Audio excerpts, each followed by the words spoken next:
Halo semuanya, kembali lagi bersama saya Titis Wijayanto dari Laboratorium Ergonomika Teknik Industri Universitas Gadjah Mada. Kita masih akan membahas terkait dengan Human Thermal Environment atau manusia dan lingkungan termal. Tapi di video kali ini saya akan membahas lebih detail lagi terkait dengan bagaimana sih respons manusia terhadap lingkungan termal, baik itu lingkungan yang panas ataupun lingkungan yang dingin melalui proses yang kita sebut dengan termoregulasi. Jadi bahasan kita adalah apa sih termoregulasi itu? Jadi seperti yang saya sampaikan di video saya sebelumnya, manusia merupakan makhluk homoitem, artinya makhluk yang berdarah panas di mana temperatur tubuhnya itu senantiasa dijaga agar relatif konstan terhadap perubahan temperatur yang ada di sekitarnya. Nah, ketika temperatur yang ada di sekitarnya itu berubah, otomatis kan biasanya temperatur tubuh juga akan mengalami fluktuasi. Nah, proses termoregulasi inilah yang kemudian menjaga atau mengembalikan agar temperatur tubuh itu kembali ke temperatur normal, yaitu sekitar 37 derajat Celcius. Nah, bagaimana prosesnya? Nah, misalkan seperti ini. Misalkan pada suatu ketika kita berada di lingkungan yang panas dan pada saat itu kita melakukan aktivitas fisik, nah, maka bisa dipastikan bahwa temperatur kita itu mengalami kenaikan. Kenapa terjadi kenaikan? Karena heat gain, baik itu dari metabolisme yang dihasilkan dari aktivitas fisik ataupun temperatur atau panas dari luar itu menjadikan heat gain lebih besar dari heat loss-nya. Nah, dalam kondisi kalau temperatur ini meningkat di atas normal levelnya, misalkan 38 derajat Celcius gitu ya, bagian dari otak kita atau hipotalamus itu akan mendeteksi adanya kenaikan suhu tubuh, temperatur tubuh. Nah, agar temperatur tubuh ini tidak terlalu meningkat dan bisa kembali ke temperatur normalnya, maka hipotalamus akan memerintahkan autonomic nervous system untuk melakukan mekanisme koreksi atau mekanisme perbaikan agar temperatur itu kembali ke normal. Dengan cara apa? Dengan beberapa mekanisme, misal dengan vasodilasi ataupun sweating atau berkeringat. Di mana salah satu fungsinya agar temperatur ini kembali ke temperatur normal. Nah, sama halnya ketika kita berada di lingkungan dingin atau temperatur udara lebih rendah dibandingkan temperatur tubuh kita. Nah, yang terjadi adalah core temperatur akan turun. Jadi kebalikan dengan lingkungan yang panas.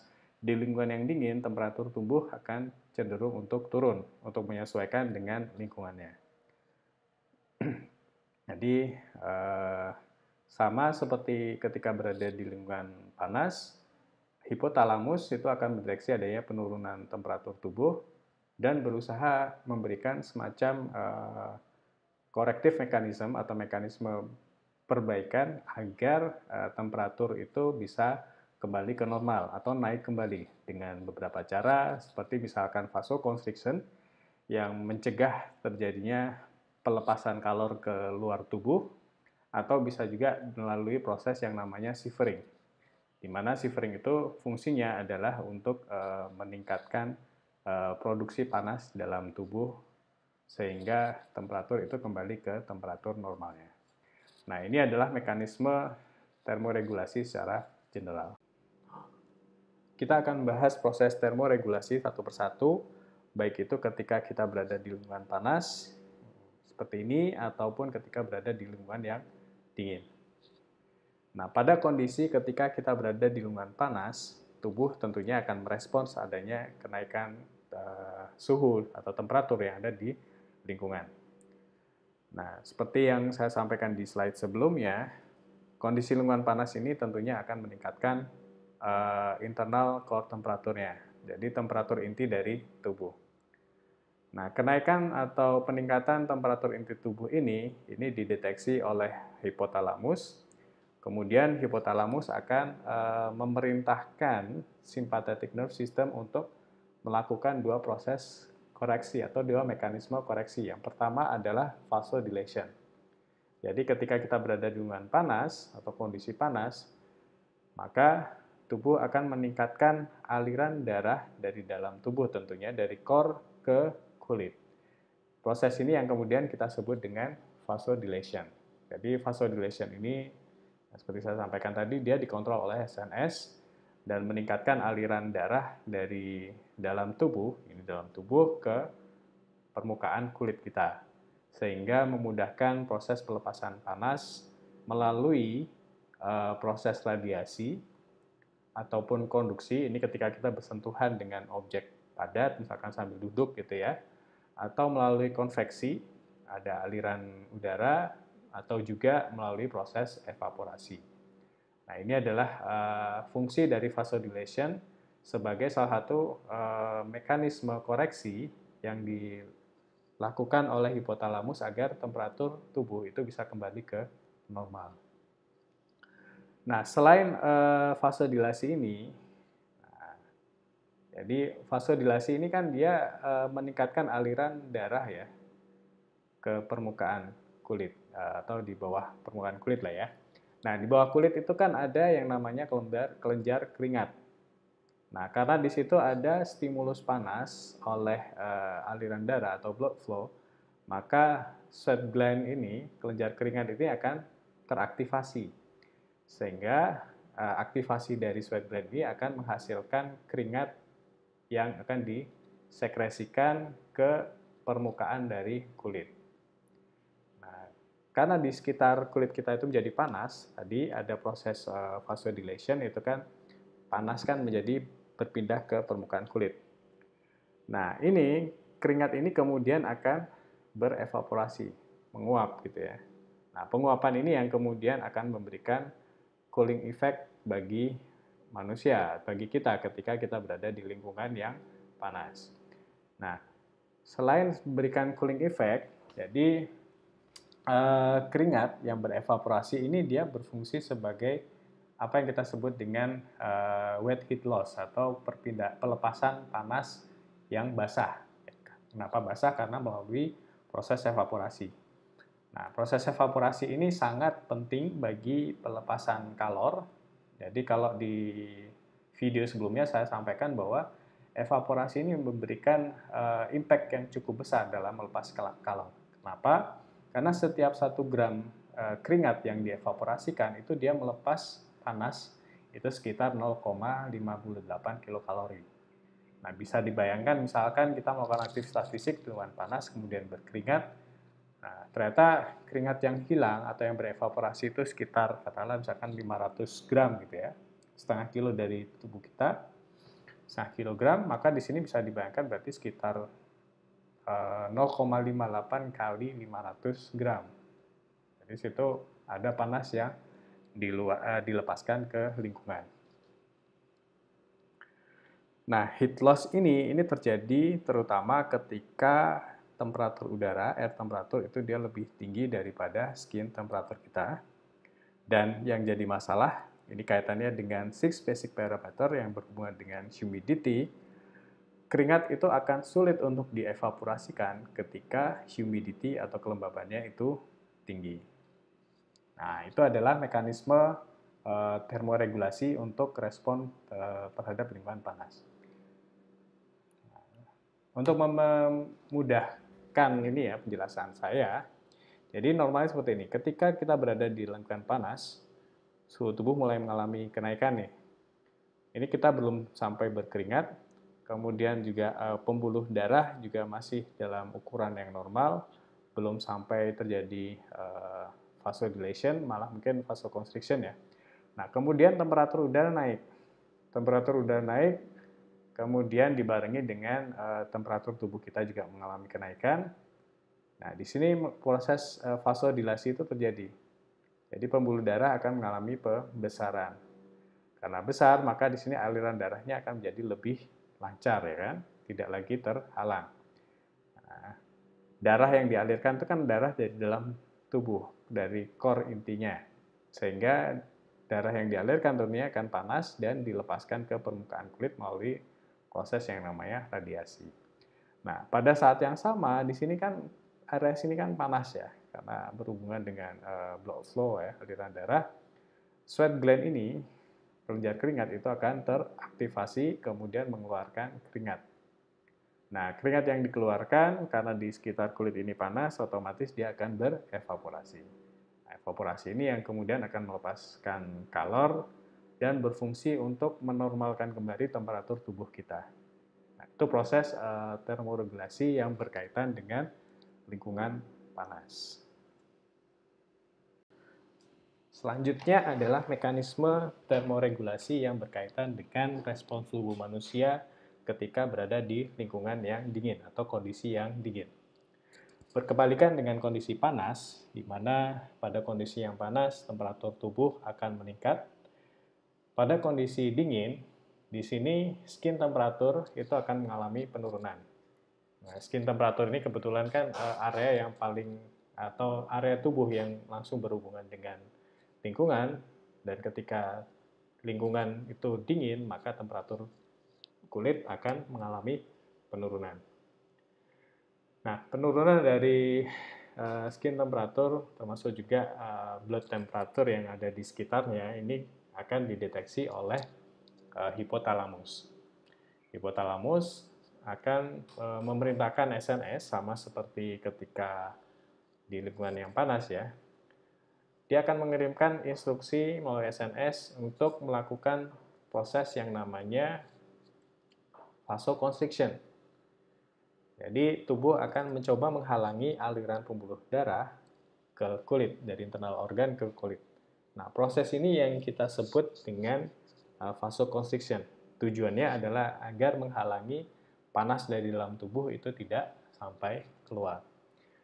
Nah, sama seperti vasodilation, vasoconstriction ini dikendalikan oleh sympathetic nerve system dengan jalan menurunkan tingkat aliran pembuluh darah dari internal organ, dari dalam tubuh ke kulit, di mana aliran darah yang sedikit ini akan menurunkan transfer perpindahan panas dari internal organ ke kulit atau ke permukaan kulit kita, sehingga panas yang dilepas itu akan menjadi lebih sedikit gitu ya, dan tentunya akan menurunkan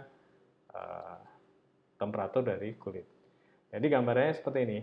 Misalkan normalnya pembuluh darah itu besarnya seperti seukuran ini.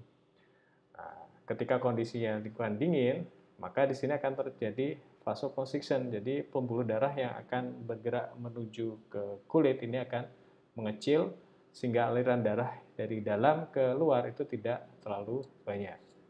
Sehingga heat loss-nya ini menjadi lebih sedikit. Nah, mekanisme ini sebenarnya ada juga kaitannya dengan adanya thermal gap antara temperatur kulit, permukaan kulit, dengan temperatur lingkungan. Misalkan di sini kita lihat di gambar ini ya, di mana kita misalkan berada di lingkungan dengan temperatur lingkungan adalah 14 derajat, sementara temperatur kulit kita itu adalah 25 derajat Celcius. Ini sebenarnya temperatur kulit sudah cukup dingin ya. Nah, tapi di sini kita lihat bahwa heat loss difference-nya atau thermal gap-nya itu adalah sekitar 11 derajat Celcius. Nah, karena thermal gap-nya besar, itu kan sebenarnya kan tubuh akan berusaha menyesuaikan dengan lingkungan, ya kan? Akibatnya adalah panas akan lebih banyak dikeluarkan. Nah, untuk mencegah agar panas tidak keluar, karena kalau misalkan keluar kan otomatis kalau temperatur akan turun ya. Maka SNS akan memerintahkan terjadinya vasoconstriction. Jadi ini menghalangi agar blood flow, aliran darah dari internal organ ke lingkungan itu, ke permukaan kulit, itu bisa lebih sedikit. Nah, karena di sini panas di dalam tubuh itu kan berkurang ya, yang dialirkan ke sini. Skin temperaturnya itu menjadi turun dari semula 25 derajat menjadi 22 derajat Celcius. Nah, selisih atau thermal gap antara temperatur kulit dengan temperatur lingkungan ini menjadi mengecil, yaitu yang semula 11 derajat Celcius menjadi 8 derajat Celcius. Akibatnya heat loss itu bisa diminimalisir, atau pelepasan kalor panas dari dalam tubuh keluar itu bisa diminimalisir, dan core temperatur itu tetap terjaga stabil 37 derajat Celcius. Nah, ini mekanisme terkait dengan vasoconstriction. Nah, mekanisme selanjutnya ini adalah mekanisme shivering. Jadi sama seperti vasoconstriction ya. Jadi SNS akan memerintahkan otot tulang, skeletal muscle ya, itu teraktivasi sehingga terjadi yang namanya shivering. Nah, sistemnya seperti apa? Mekanismenya seperti apa? Yaitu otot dari tulang ini akan mengalami kontraksi dan relaksasi yang secara tepat. Nah, karena aktivitas dari otot itu dia meningkat, otomatis respirasi kita itu akan mengalami kenaikan, ya kan? Jadi kita akan membutuhkan banyak oksigen yang kita hirup, gitu kan? Nah, peningkatan ini akan menimbulkan terjadinya pelepasan energi panas dari metabolisme ya, yang mana metabolisme ini akan meningkatkan core temperatur tubuh, sehingga temperatur tubuh ini bisa kembali normal naik ke temperatur normalnya. Jadi semula misalkan turun di bawah 37 derajat Celcius, ini bisa naik ke atas, kembali ke 30 derajat Celcius. Nah, mekanisme ini yang kemudian kita sebut dengan shivering atau menggigil, di mana salah satu fungsinya adalah untuk meningkatkan laju metabolic heat production-nya. Nah, ini terkait dengan respons thermoregulatory response terhadap lingkungan dingin. Nah, ini yang kita sebut dengan proses termoregulasi ketika kita berada di lingkungan yang dingin.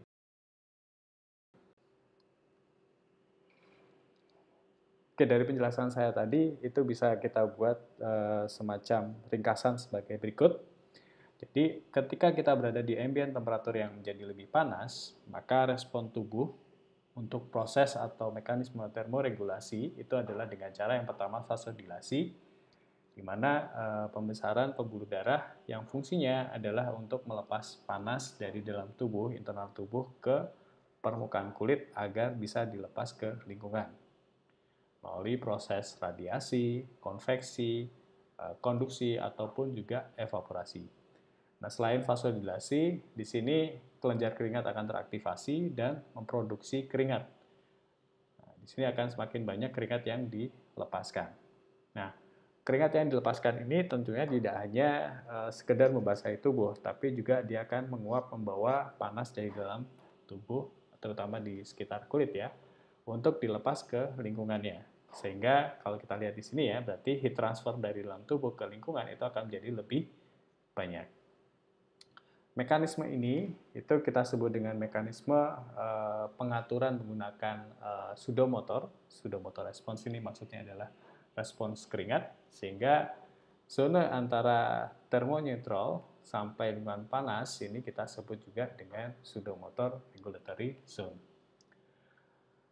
Nah, sebaliknya ketika kita berada di lingkungan yang dingin, maka vasomotor respons kita adalah mengalami yang namanya vasoconstriction, jadi pembatasan aliran pembuluh darah dari internal organ ke permukaan kulit. Fungsinya adalah menekan laju perpindahan panas dari dalam tubuh ke lingkungan. Kita lihat di sini transfernya menjadi lebih sedikit. Selain itu, untuk mencegah suhu tubuh ini tetap turun, maka ada mekanisme yang kita sebut dengan shivering, di mana shivering ini meningkatkan heat transfernya atau produksi panas, sehingga temperatur tubuh itu bisa kembali ke temperatur normalnya. Zona ini kita sebut dengan metabolic regulatory zone, karena proses termoregulatory yang dilakukan itu adalah melalui proses metabolic heat production atau produksi panas metabolik. Nah, antara zona metabolik dan sudomotor, ini ada zona yang kita sebut dengan thermoneutral interest threshold zone, di mana zona ini merupakan zona ketika shivering itu mungkin sangat minimal, juga keringat juga tidak terlalu banyak, bahkan mungkin bisa dikatakan kita tidak terlalu banyak berkeringat, dan vasomotor respons ini berada di kondisi yang normal. Nah, ini adalah terkait dengan proses thermoregulatory response dari tubuh kita ketika kita merespon lingkungan, baik itu panas ataupun lingkungan yang dingin.